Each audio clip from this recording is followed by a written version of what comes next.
Assalamualaikum warahmatullahi wabarakatuh. Perkenalkan, nama saya Fitri Dwi Nirmanasari dari Universitas Indah Prasta PGRI jurusan Bimbingan Konseling. Kita akan membahas tentang permasalahan insomnia. Langsung saja kita saksikan video berikut ini. Waalaikumsalam, silakan masuk. Permisi ya Bu. Iya. Saya pikir nanti saya nyasar loh. Enggak, Bu. Alhamdulillah. Silakan duduk. Iya Ibu, terima kasih. Duduk ya. Iya. Bagaimana kabarnya, Mbak? Alhamdulillah Ibu, kabar saya baik pada hari ini. Alhamdulillah kalau begitu. Sebelumnya dengan Mbak siapa ya? Oh, saya Rere Ibu. Oh iya, Mbak Rere ya. Mbak bisa memanggil dengan sebutan Bu Fitri ya. Oh iya Ibu. Oke, Mbak. Sebelumnya apakah Mbak pernah mengikuti proses konseling ini? Sebelumnya belum pernah sih Bu, baru kali ini. Oh, baik, Mbak. Sebelumnya saya banyak terima kasih ya, Mbak, sudah datang kepada saya. Nah, di sini saya akan menjelaskan tentang proses konseling. Jadi, saya akan mendengarkan keluh kesah Mbak Rere yang akan mengeluarkan apapun cerita yang sedang alami ya, Mbak. Siap. Di dalam konseling ini kerahasiaan itu pasti ya, Mbak ya. Baiklah Mbak Rere, saya ucapkan banyak terima kasih dan waktunya akan kehadiran di sini dalam rangka proses konseling ini. Mudah-mudahan konseling ini berjalan dengan lancar dan mendapatkan manfaat bagi Mbak Rere ya, Mbak. Amin. Amin. Agar kegiatan ini berjalan dengan lancar, mendapatkan ridho dari Allah, marilah kita berdoa terlebih dahulu ya Mbak Rere. Baik. Marilah kita berdoa terlebih dahulu menurut agama kepercayaan masing-masing Mbak Rere. Berdoa dimulai. Berdoa selesai. Baik, Ibu lihat kelihatan wajahmu sangat murung Mbak Rere. Tampaknya ada sesuatu yang mengganggu perasaan Mbak Rere, sehingga Mbak Rere datang menemui Ibu. Bisa menjelaskan lebih detail lagi Mbak Rere apa permasalahannya? Jadi gini Bu, saya ini punya permasalahan bisa dibilang itu insomnia yang dimana tuh jam tidur saya tuh terganggu. Gak tahu ya Bu ya, mungkin semenjak saya kerja atau gimana sih, kan kerja itu capek banget ya Bu. Tapi gimana ya, rasa capek saya itu kalau tidur gak bisa merem. Oh gitu. Karena badan saya masih pada sakit. Dan juga saya kan udah menikah ya Bu ya. Saya sudah memiliki suami yang dimana saya harus membereskan rumah terlebih dahulu, memasak. Jadi itu jam tidur saya tuh bisa dibilang terganggu itu Bu.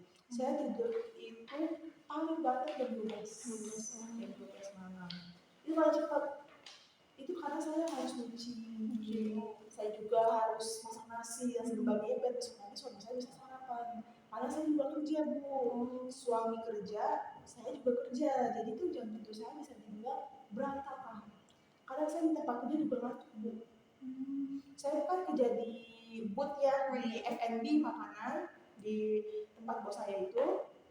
Nah, kebetulan itu kan semua itu saya yang nge-handle.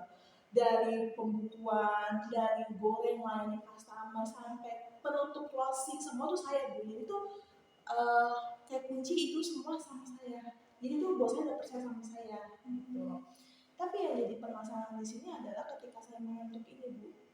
Saya rasa itu kalau lagi goreng customer kan itu kita ngegoreng minyak ya Bu ya, pakai minyak goreng.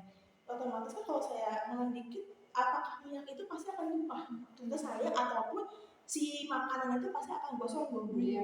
Nah, kalau saya akali dengan minum kopi. Saya ngopi Bu.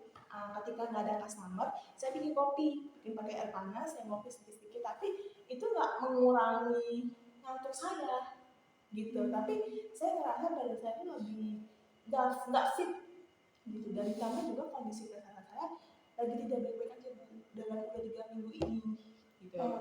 Saya makan hal apapun itu pasti saya pencernaan saya nggak baik. Mau buah, mau sayur, saya nggak ada makanan pedas, saya udah berobat kesana kesini. Ya meskipun saya ibu rumah tangga dan saya juga seorang mahasiswa ya Bu ya, saya juga mahasiswa, bahkan perkuliahan ini juga sebetulnya agak mengganggu Bu. Karena saya kondisi kesehatan saya gitu. Orang pasti mengira, oh saya begadang enggak Bu. Saya nggak begadang Bu. Saya begadang kalau nggak bermanfaat ngapain?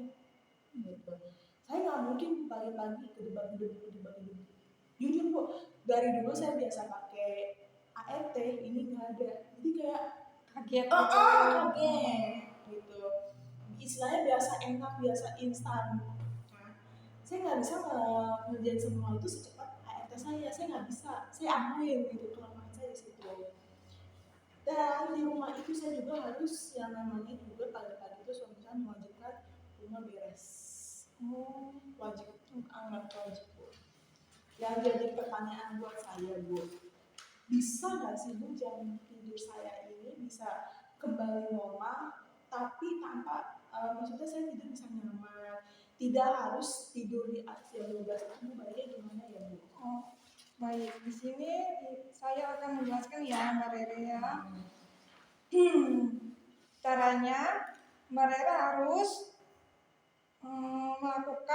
membuat jadwal terlebih dahulu untuk tidur tepat waktu ya Mbak Rere ya.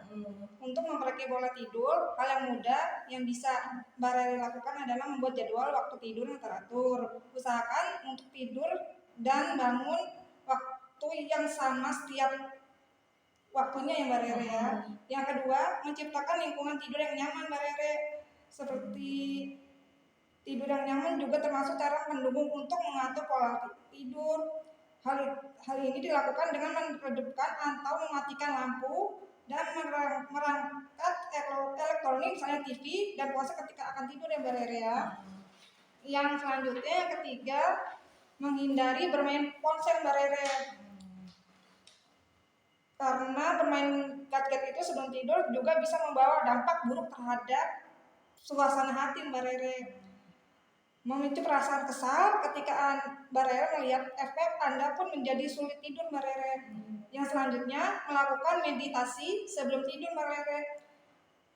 Dapat dilakukan dengan cara duduk atau berbaring dengan posisi yang nyaman Mbak Rere. Yang selanjutnya, membatasi waktu tidur siang seperti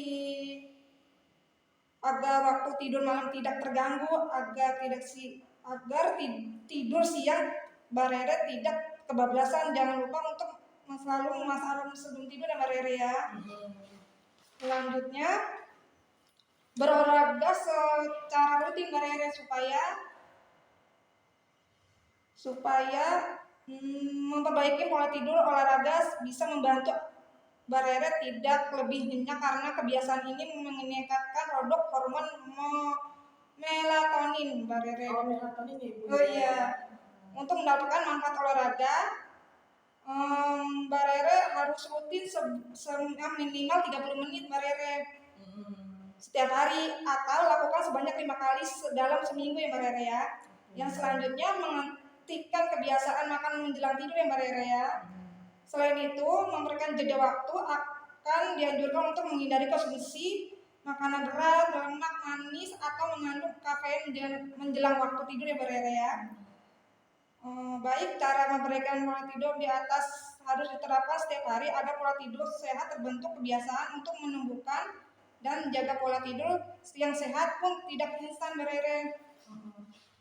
Selanjutnya, kalau misalnya pola tidur Mbak Rere tidak bisa atau gimana, baiknya periksa ke dokter dulu ya Mbak Rere ya.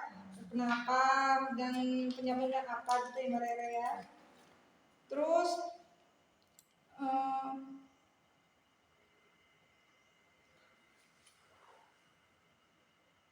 gimana Mbak Rere, udah paham atau gimana?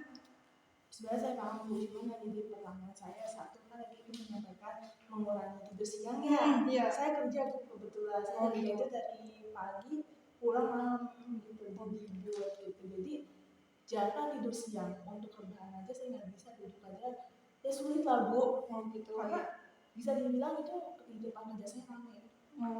Gitu, rame.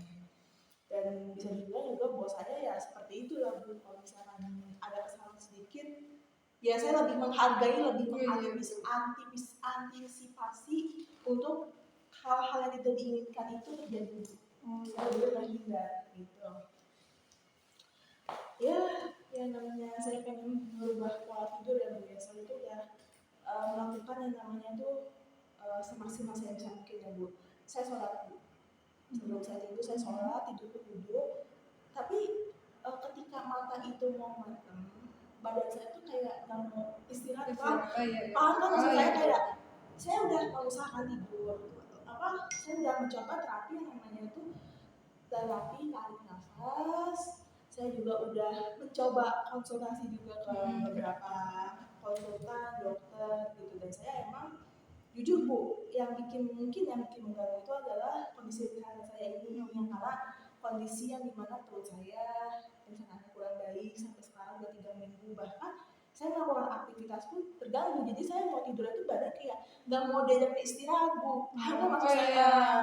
Jadi saya tuh kayak apa ya, saya ketika mau merem nih badan ngajak ke kamar mandi, tiba-tiba seperti itu kan, karena kayak gimana sih Bu, kita marah tapi mau nggak mau kita harus kamar mandi, itu nggak nyaman Bu. Sedangkan ini saya tunjukkan sedikit ya Bu ya, permisi maaf. Nah ini beberapa dari obat saya, 5 jenis obat ini dari keseluruhan obat yang saya miliki dari dokter. Itu saya minimal tuh sebelum tidur itu 4 jenis obat Bu. Yang dimana kan obat itu kan minimal itu ada penenang ya Bu ya, tapi saya nggak tidur. Tapi perut saya tuh yang membangunkan saya itu gitu. Ada alarm tersendiri di jam-jam tertentu, tapi itu nggak setiap hari rolling gitu loh Bu, tapi kayak udah pasti tuh saya tiap tidur kebangun gitu Bu. Nah ini tuh kata ibu kan tadi menyarankan kan tadi saya nggak makan ya Bu ya. Saya makan itu cuma buat ini aja, buat ini aja. Dan saya pikir tuh dengan saya berobat itu saya lebih better. Jam tidur saya lebih better, karena kan biasanya kan obat tidur itu ada penenang, ada obat tidurnya ya Bu ya. Saya kurang ngerti lah, mungkin karena nggak mempan atau gimana, tapi saya juga udah cek darah, saya juga nggak apa-apa, ini hanya masalah sepele, tapi nggak tahu dokter yang kurang bagus atau gimana, tapi saya ikhtiar aja Bu. Saya ikhtiar aja, karena gini Bu, kalau saya ngerasa badan saya lebih apa ya better, pasti saya nggak akan melakukan konsultasi ke dokter gitu kan. Saya kepengen Bu, yang namanya itu tidur tuh, yang namanya itu meskipun di kondisi sakit tapi saya bisa nyenyak, bisa relax gitu. Dan saya kalau nggak minum obat ini, kalau saya lagi tidur itu lebih terganggu lagi, saya lebih tersiksa Bu. Nggak bisa tidur gitu ya? Iya, saya kayak orang tersiksa lah pokoknya. Ini sakit, badan sakit, wah luar biasa lah Bu pokoknya. Nah itu semenjak saya kemarin 3 minggu sakit itu, perkuliahan itu terganggu gitu Bu. Mungkin Ibu punya solusi nggak sih sama permasalahan saya ini? Saya kan permasalahan kan insomnia gitu. Tapi merujuk juga di kesehatan saya yang bisa mengganggu di perkuliahan saya gini Bu. Apakah menurut Ibu saya harus membuat konsisten jadwal untuk misalkan pembatasan obat, tapi kalau saya batasin obat-obat yang diberikan oleh dokter nanti kondisi saya nggak stabil gitu Bu, maksud saya. Ada nggak sih Bu tips-tipsnya, misalkan kayak hal-hal apa kalau olahraga udah pasti saya lakuin, tapi kan kalau misalkan kita setelah olahraga, contoh kita harus jam ini pagi, siang, sore, malam. Kalau malam saya mau tidur, dan kalau misalkan makan siang saya pasti minum obat Bu, tapi balik lagi nanti badan saya itu kayak ngerasa, ngerti gak sih itu kalau kita misalkan melakukan hal apapun pasti kayak ada capek. Kalau obat kayak ada yang masuk gitu, kayak apaan nih gitu, tapi bukan ke buat untuk tidur, bukan, tapi kayak ada sesuatu yang kurang nyaman gitu. Dan dari orang tua saya, dari suami saya menyatakan ya udah kamu ke dokter lain aja coba gitu. Dan saya juga ke rumah sakit, 3 rumah sakit, 2 puskesmas Bu. Saya udah cek darah juga dan saya fine-fine aja, saya nggak ada yang namanya itu penyakit bawaan atau penyakit lainnya. Saya kan khawatir Bu, kok jam tidur saya begitu, dokter cuma kayak bilang badannya paling insomnia biasa, coba nanti kayak ini. Saya maksudnya gini Bu, saya yakin bisa gitu dengan hal sepele gitu Bu. Saya yakin begitu Bu, karena apa, dengan efektif dari kita sendiri pasti bisa apa ya, sedikit-sedikit berubah, ada perbaikan gitu Bu. Bener nggak sih Bu kalau kayak gitu? Ya, setahu saya betul kayak gitu Mbak Rere. Tapi kalau balik lagi ke obatnya itu, ke dokter. Obatnya ini Biasanya kalau dokter ngasih obat itu pasti ada bawaannya tidur gitu, ngantuk terus. Tapi saya tidak, maksudnya di sana tuh nggak ngaruh untuk tidur. Maupun di malam itu kayak ngerasa tuh ada sesuatu, ada yang masuk aja gitu, tapi badan saya lebih better, tapi saya untuk ngantuk tuh enggak. Apakah Mbak Rere sebelumnya ada penyakit lambung atau gimana Mbak Rere? Oh saya alhamdulillah nggak ada, Nggak ada. asal lambung juga nggak ada, tapi semenjak 3 minggu yang lalu itu aja lah Bu, pokoknya saya tuh awal itu nggak tahu makan apa perut saya sakit, saya kira diare biasa Bu, saya minum diapet yang obat 2 ribuan itu kan, namanya diapet kan. Nah, saya beli di situ, saya minum sampai 2 tablet yang itu. Saya pikir paling saya ini aja nih, perutnya lagi ya pengen berobat lah gitu. Kok semakin kesini saya makan apa perut saya makin gak enak Bu. Saya konsul ke puskesmas dulu yang terdekat. Saya ngerasa puskesmas mungkin obatnya nggak cocok kali. Saya udah ke rumah sakit tetap kayak gitu, tapi maksudnya gini Bu, nggak ada yang perubahan signifikan dalam kehidupan saya, dalam siklus pola tidur khususnya gitu. Untuk makan, pola makan saya gini Bu, untuk makan saya malah nggak makan, saya nggak makan nasi, tapi saya lebih banyak salad, saya lebih banyak gabungin buah, sayur gitu, ataupun yogurt, tapi yogurt yang low kalori, low sugar gitu. Saya karena apa? Karena saya kepengen berat badan saya juga lebih stabil gitu. Saya kepengen mau diet gitu. Untuk bukan diet untuk apa, tapi untuk kesehatan. Gitu. Lebih buat kesehatan aja sih intinya gitu Bu. Dan saya juga kan yang namanya makan gitu ya Bu, ya dulu ya dari saya zaman gadis kan, saya makan aja Bu, semua dihabuk, jajanan boba apa seblak. Tapi badannya itu tetap enak atau ada perubahan? Waktu sekolah tuh ya Bu ya, badan saya stabil Bu, belum sebesar ini Bu, belum ya, maksudnya saya kan karena tinggi Bu, Kalau ini normal, saya berat badan udah 90 lebih, karena saya tinggi jadi nggak mau gemuk lebar, tapi saya cari baju udah mulai susah. Saya waktu udah saya lulus SMA, saya kan waktu itu lulus SMA kan cuman apa namanya ya Bu ya, baju yang namanya baju itu paling longgar itu karena kepaksa, karena udah badan saya udah berat badan saya udah naik gitu Bu. Tapi di situ keadaan saya tuh hidup masih normal Bu. Pokoknya tuh saya jam-jam insomnia tuh udah hampir kurang lebih tuh yang dari saya sakit ini aja sih Bu. Saya udah konsul ke dokter juga jawabannya nihil. Malah menurut saya ini obat-obat ini kurang efektif lah. Bukan saya berarti untuk dapat jam tidur saya bukan ya Bu, tapi buat saya lebih sehat, lebih baik gitu. Saya capek Bu tiap hari minum obat kayak begini, terus lagi yang ini Bu.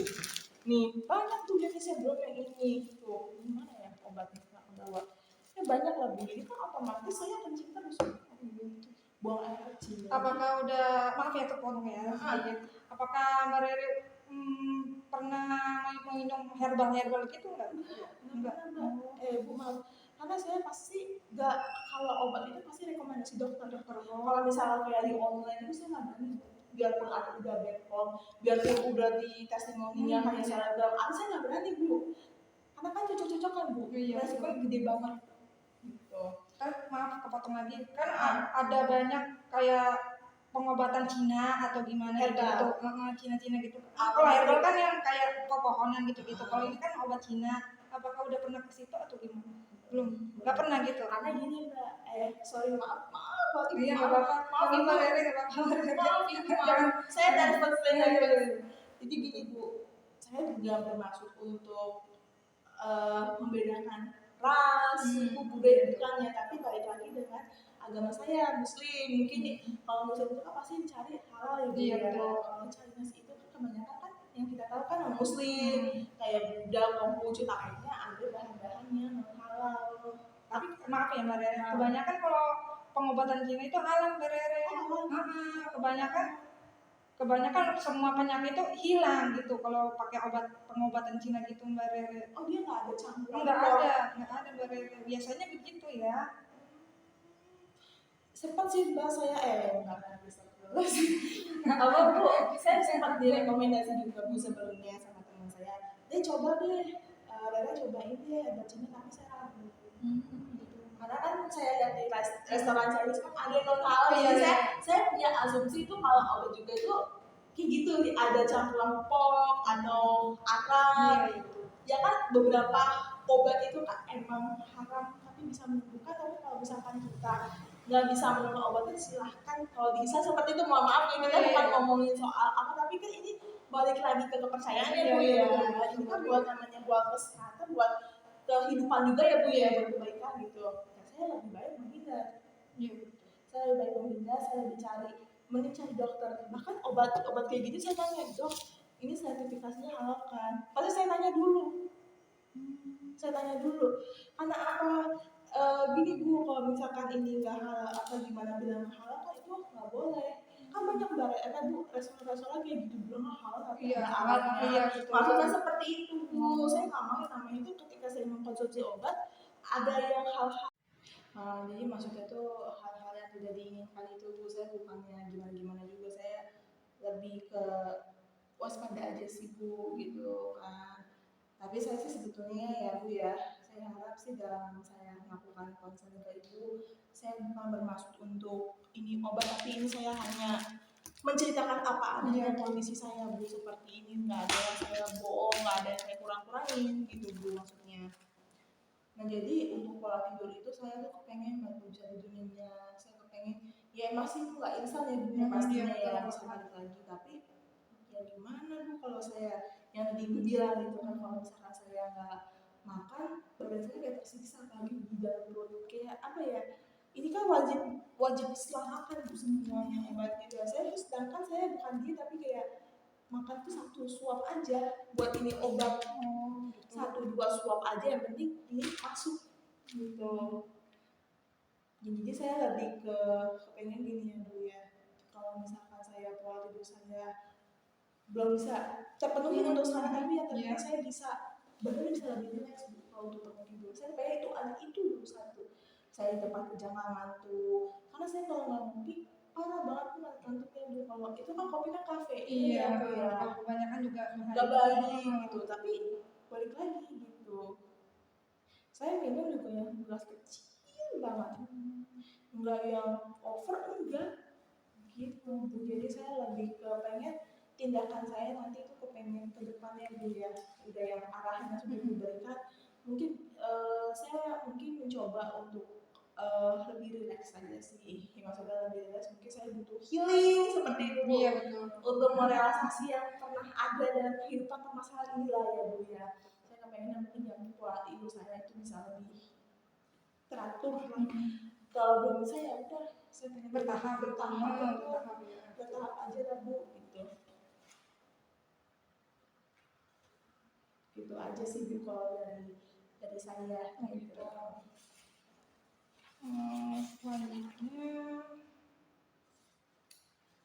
apakah orang tua Mbak Rere tahu kalau misalnya Mbak Rere kalau tengah malam itu nggak bisa tidur atau gimana? Oh kebetulan kan saya sudah menikah gitu ya, dan orang tua saya kan di rumah di Depok, saya di sini di rumah sama saya sama suami gitu. Jadi saya nggak pernah menceritakan hal permasalahan apapun maupun rumah tangga maupun pribadi, saya nggak pernah ikut orang tua nggak pernah nggak pernah saya nggak mendengar benar.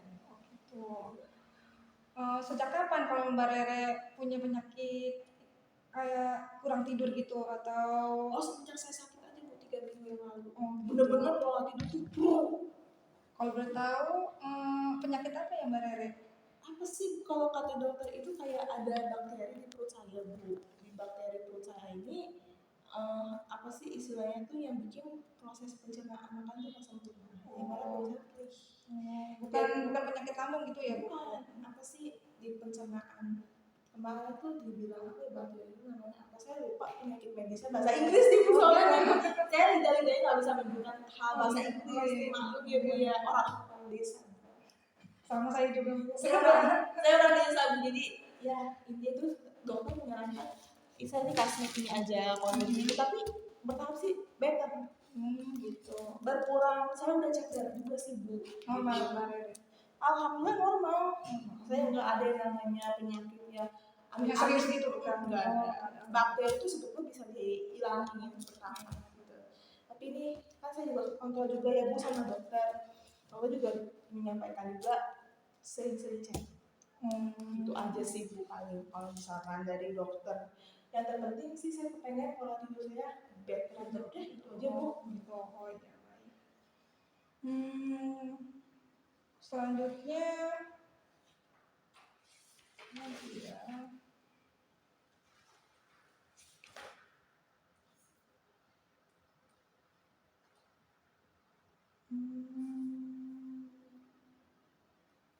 Apa Bu? Apa ya? Apa ya? Gak apa-apa Ibu. Saya ini.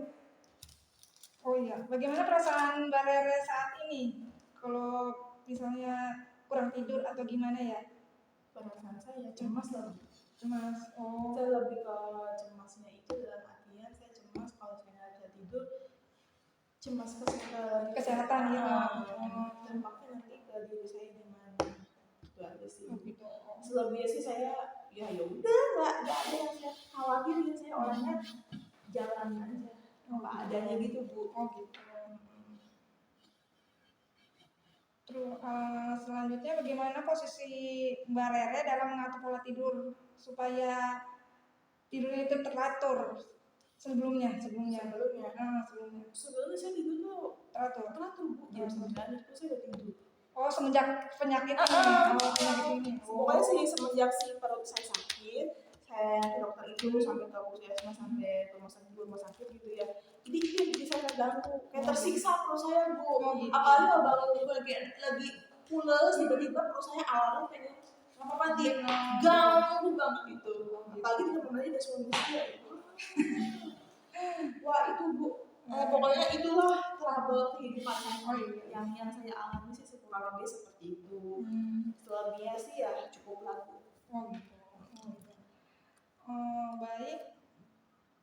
Berarti Mbak Rere itu harus membuat jadwal terlebih dahulu ya Mbak Rere supaya Mbak Rere itu bisa tidur teratur dan menciptakan lingkungan yang nyaman dulu ya Mbak Rere.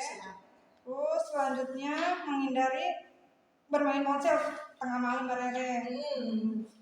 Selanjutnya melakukan mediasi sebelum tidur dulu ya Mbak Rere. Terus saya mediasi itu seperti sholat juga termasuk. Iya betul. Selanjutnya membatasi waktu tidur siang. Kalau misalnya Mbak Rere bekerja atau ada kegiatan yang lain, istirahat terlebih dahulu biar tidak terganggu kesehatan Mbak Rere ya. Selanjutnya berolahraga teratur dan nanti kebiasaan makan menjelang tidur ya Mbak Rere ya. Nah itu makan sebelum tidur karena obat ini. Nah, baik ya Mbak Rere ya. Gitu aja ya Mbak Rere ya. Saran saya sebagai konselor seperti itu ya Mbak Rere ya. Baik Ibu, terima kasih sudah mendengarkan keluh kesah yang saya alami, sudah memberikan kritik saran untuk saya, sudah membimbing saya juga. Semoga nanti ke depannya saya bisa lebih bijak lah Bu. Gitu. Terima kasih. Ya maafin saya kalau perkataan saya kurang. Enggak, Ibu sama ya juga saya minta maaf kurang pisan. Ya terima kasih Mbak Rere ya. Siap. Apakah sudah cukup Mbak Rere? Kalau dari saya sih sudah cukup ya Bu untuk permasalahan saya kira udah masalah sudah dikupas secara tuntas gitu Bu. Baik, saya rasa cukup pada konseling hari ini ya Mbak Rere. Bagaimana perasaan Mbak Rere setelah mengikuti proses konseling ini? Wah luar biasa, lebih plong lah Bu, pokoknya lebih enteng lah. Oke, saya akhiri ya Mbak Rere. Wassalamualaikum warahmatullahi wabarakatuh. Waalaikumsalam warahmatullahi wabarakatuh. Terima kasih. Oke, baru saja kita saksikan bersama-sama jalannya proses konseling individu. Nah, kesimpulan dari konseling individu tersebut yaitu permasalahan jam tidur tidak teratur dapat dianggap sebagai salah satu contoh permasalahan yang dapat diatasi melalui pendekatan tersebut. Konseling berpusat pada klien, berfokus pada individu sebagai ahli dalam kehidupan mereka sendiri dan menganggap bahwa individu memiliki potensi untuk mengatasi masalah mereka sendiri dengan dukungan yang tepat. Selanjutnya, dalam konseling ini penting bagi konselor untuk mendengarkan, memahami, dan menghargai pengalaman klien secara mendalam. Konseling ini bertujuan untuk memperkuat kepercayaan diri klien dan membantu mereka yang mengambil peran aktif dan mengatasi permasalahan tidur mereka sendiri. Sekian dari saya. Wassalamualaikum warahmatullahi wabarakatuh.